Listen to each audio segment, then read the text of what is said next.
Hello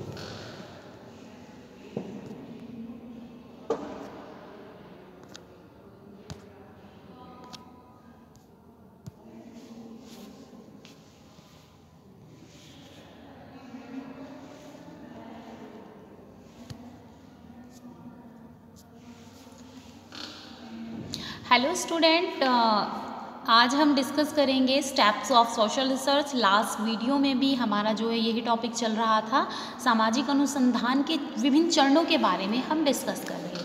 इसमें आपको मैं डिटर्मिनेशन ऑफ सब्जेक्ट फील्ड यहाँ तक बता चुकी थी, यानी कि अध्ययन क्षेत्र का निर्धारण यहाँ तक हम डिस्कस कर चुके थे। जो हमारा सोशल रिसर्च होता है ये डिफरेंट स्टेप से होके कंटिन्यू इसे हम करते हैं, इसके अपने जो ऑब्जेक्टिव्स हैं उन्हें हम यहाँ पे अचीव करते हैं। तो किन किन अवस्थाओं से, किन किन चरणों से होकर के हम गुजरते हैं उनके बारे में हमारा डिस्कशन चल रहा था। तो जैसे बताया 5th तक हमारा हो गया था। नंबर 6 के बारे में अब हम बात करेंगे।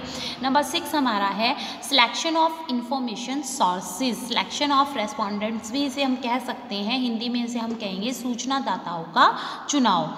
ठीक है, तो selection of information sources, selection of respondents. तो जो हमारा सामाजिक अनुसंधान होता है, सामाजिक अनुसंधान में हमारा जो 6th स्टेप है ये भी मोर इम्पोर्टेंट, बहुत ज़्यादा महत्वपूर्ण होता है। इसमें सूचनादाताओं का चुनाव, यानी कि जिनके द्वारा हमारी रिसोर्सेज में, जिनके थ्रू हम इंफॉर्मेशन को कलेक्ट कर रहे हैं, इंफॉर्मेशन गेन कर रहे हैं, जिनके थ्रू हमें हमारी सूचनाएँ इन्फॉर्मेशन रिसीव हो रही है, तो उसके बेस पर भी हमारा जो सोशल रिसर्च है काफ़ी कुछ उसका जो रिज़ल्ट है डिपेंड करता है हमें कैसी इन्फॉर्मेशन यहाँ पे मिल रही है। तो जो रिसर्चर होता है, रिसर्चर के लिए जो अध्ययन क्षेत्र है, उसका स्टडी एरिया है, उसकी सभी यूनिट से कांटेक्ट करके, यानी कि जितने भी उसके यहाँ पे रेस्पोंडेंट्स हैं, जितनी भी यहाँ पे यूनिट्स हैं, सभी से कांटेक्ट होना और कांटेक्ट करके उनसे फैक्ट्स को कलेक्ट करना, तथ्यों को इकट्ठा करना बहुत ज़्यादा टफ होता है, बहुत ज़्यादा मुश्किल होता है। लेकिन फिर भी अगर हम अध्ययन क्षेत्र काफ़ी हमारा सीमित है, लिमिटेड है, हमारा स्टडी एरिया हम उसे लिमिट कर सकते हैं, हमें उसकी लिमिटेशंस पता है, तो जो क्षेत्र की प्रत्येक इकाई है, यानी कि हमारा जो स्टडी एरिया है उससे रिलेटेड जो भी हमारी यूनिट्स हैं, यानी कि जो भी हमारे रिसोर्सेज हैं, उनसे कांटेक्ट करना जो है काफ़ी हद तक, एक लिमिट तक जो है ये यहाँ पे हमारे लिए पॉसिबल हो सकता है। और हम यहाँ पे उनके द्वारा जो सूचनाएं हैं, इंफॉर्मेशंस हैं, उनको इकट्ठी कर सकते हैं। और इसे सेंसस मेथड के नाम से, संगणना विधि के नाम से इसको जाना जाता है। सेंसस मेथड, संगणना विधि इसे कहा जाता है। लेकिन इस मेथड के द्वारा जो स्टडी करना होता है, उस स्टडी में बहुत ज़्यादा यहाँ पे हमारे मेहनत लगती है, बहुत ज़्यादा टाइम लगता है, बहुत ज़्यादा मीन्स, बहुत ज़्यादा मनी लगती है। तो जो सेंसस मेथड यहाँ पे बताई गई, जिनके द्वारा जो रिसर्चर होता है, शोधकर्ता होता है, वो अपनी रिसर्च से रिलेटेड जो उसका स्टडी एरिया है, उन स्टडी एरिया में जो भी उसके रिसोर्सेज बैठने हैं, जो भी यूनिट्स हैं, सबसे कांटेक्ट करके स्टडी रिलेटेड जो इन्फॉर्मेशन है उसे कलेक्ट करना काफ़ी हद तक पॉसिबल होता है, अगर हमें उसकी लिमिटेशंस का पता होता है कि क्या लिमिटेशंस हैं हमारे सोर्सेज की, स्टडी एरिया की।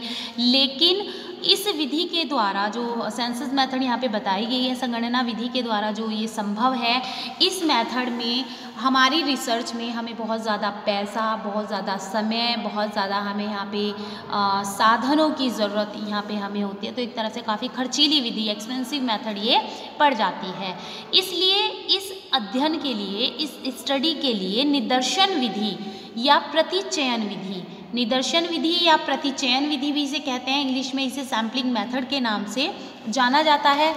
ठीक है, सैम्पलिंग मेथड के नाम से इसको जाना जाता है। इसको यूज़ किया जाता है किसकी जगह? सेंसस मेथड की, संगणना विधि की जगह। और संगणना विधि की जगह प्रतिचयन विधि को या निदर्शन विधि या सैम्पलिंग मेथड को जो हम यूज़ करते हैं, इसके पीछे क्या कारण है इस विधि को इस्तेमाल करना?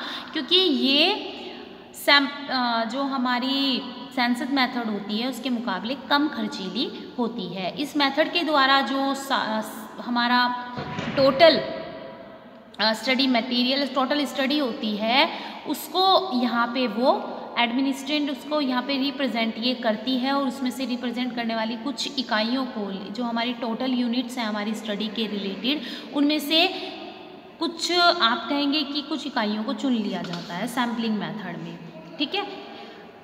टोटल यूनिट्स को इसमें काउंट नहीं किया जाता। सैम्पलिंग मेथड इसे कहते हैं, जैसे कि आपको सैंपल लेना है कि भाई दूध का सैंपल, आपको दूध को चेक करना है तो सैंपल चाहिए उसका। जैसे आपका ब्लड का सैंपल है, भी ब्लड चेक होना है, ब्लड टेस्ट लिखा है आपका, आप ब्लड देना है, तो आपकी पूरी बॉडी के ब्लड को चेक नहीं किया जाता। उसमें क्या किया जाता है, थोड़ा सा सैंपल ले लिया जाता है आपकी टोटल ब्लड में से, ठीक है। दूध का सैंपल चाहिए, भाई दूध को चेक करना है, थोड़ा सा सैंपल ले लिया। हमें अपना वाटर चेक कराना है, क्या क्वांटिटी है उसकी, क्या क्वालिटी है, तो उसमें वो क्या करते हैं, थोड़ा सा वाटर को ले लेते हैं, तो इसी सैम्पलिंग मेथड कहते हैं। तो इसमें जो हमारा टोटल स्टडी मटेरियल है, total units of study material research की हैं, तो उसमें से कुछ यूनिट्स को ही ले लिया जाता है। जैसे इसे हम इस तरह से भी कह सकते हैं, पूरी एक क्लास है भाई, ये 9th क्लास, हमें इसमें जानना है कि कितने बच्चे इसमें इंटेलिजेंट हैं, कितने इसमें मीडियम इंटेलिजेंस है और कितने बच्चे इसमें बुद्धू बच्चों में आएंगे। तो इसमें कैसे करेगा, पूरी क्लास के भी एक नहीं बच्चे को इसमें यूज़ करेंगे, इसमें हमारा जो है ज़्यादा टाइम स्पेंड हो जाएगा। तो सैम्पलिंग मेथड ले जाते हैं, आगे की रो में से 2 बच्चे उठा लिए, बीच में से 2 बच्चे उठा लिए, लास्ट रो में से 2 बच्चे उठा लिए, उनको खड़े करके पूछ लिया, तो उस बेस पे उसे सैम्पलिंग मेथड कहते हैं। तो इसमें इन्होंने कहा कि सोशल रिसर्च में सेंसस मेथड की जगह, सेंसस मेथड तो पर्सनली 1 by 1 हो जाएगा, सेंसस मेथड की जगह सैम्पलिंग मेथड को यूज़ किया जाता है, ठीक है। तो इस मेथड के द्वारा जो टोटल रिसर्च को रिप्रेजेंट करने वाली यूनिट है, उस सभी यूनिट को उसमें काउंट ना करके केवल कुछ यूनिट को उसमें काउंट कर लिया जाता है। और इसमें से कुछ यूनिट को सिलेक्ट करने के बाद जो रिसर्चर होता है वो अपनी मर्जी से नहीं कि भाई किसी भी वो उसमें उठाएगा कि यहाँ से मैं जरा से 2 बच्चों को ले लूँ क्लास में या यहाँ से ले लूँ। वो क्या करता है, सैम्पलिंग मेथड की जो एक डिसाइडेड मेथड है कि भाई आपको पूरी क्लास में से बताना है, जैसे मैंने अभी अब एग्जांपल दिया था कि पूरी क्लास में से आपको बताना है इसमें कि आपको क्या इसका लेवल है, IQ लेवल क्लास का। तो ऐसा नहीं कि वो पीछे से बच्चों को उठाएगा कि सैंपल लेना है, 2 सैंपल ले लूँ, इसमें से पीछे से 2 बच्चे उठा लूँ या आगे से 2 बच्चे उठा लूँ, मैं नहीं। उसे जो इसके नॉर्म्स हैं इस मेथड के, सैम्पलिंग मेथड के, वो इसको फॉलो करने होंगे, तभी ये करेक्ट वे का रिसर्च कहलाएगा। ओके तो इसी तरह हमारा ब्लड का भी होता है, ये नहीं कि ब्लड सैंपल चाहिए वो यहाँ से ले लो, यहाँ से ले, डेफिनेटली एक डिसाइडेड होता है कि कौन से सेल्स का कौन से वाला टेस्ट होना है, कहाँ से क्या, कौन सा ब्लड आपका उसे कौन से ऑर्गन से लेना है, ठीक है। उसके बाद ही इसमें एक अपना बेस्ट रिजल्ट यहाँ पे दिया जाता है।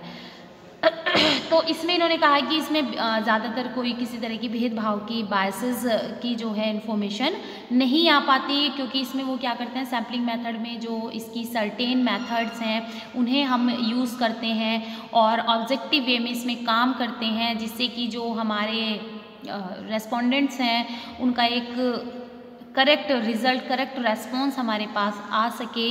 इसलिए माना जाता है कि सैम्पलिंग के लिए हम जिन्हें सेलेक्ट करते हैं, जिन लोगों को हम लेते हैं, उन लोगों से जो हमें फैक्ट्स मिलते हैं, जो रेस्पॉन्स मिलते हैं, वो टोटल रिसर्च पे हम इम्प्लीमेंट कर सकते हैं, वो रिप्रेजेंट करेंगे टोटल रिसर्च को, ठीक है। सैम्पलिंग के लिए हम बेसिकली 10%, 20% या जो भी हमारा स्टडी एरिया है उससे जो लिमिटेशंस हैं उसमें कुछ भी हम अपनी यूनिट्स को ले सकते हैं, जो भी हमारा टोटल एरिया होगा, ठीक है, स्टडी का, रिसर्च का, टोटल स्टडी का, उसी के बेस पे हमें कि अगर छोटा एरिया है तो 10% में काम चल जाएगा, बड़ा है तो 20, उससे बड़ा है तो 30, ऐसे ऐसे हमें बढ़ाना पड़ेगा, ठीक है। इसके बाद हम जो 7th हमारा स्टेप है सोशल रिसर्च का, determination of sources of information, instrument of study and technology, determination of sources of data and tools and techniques of study, सूचना के स्रोतों और अध्ययन के उपकरणों व परिविधियों का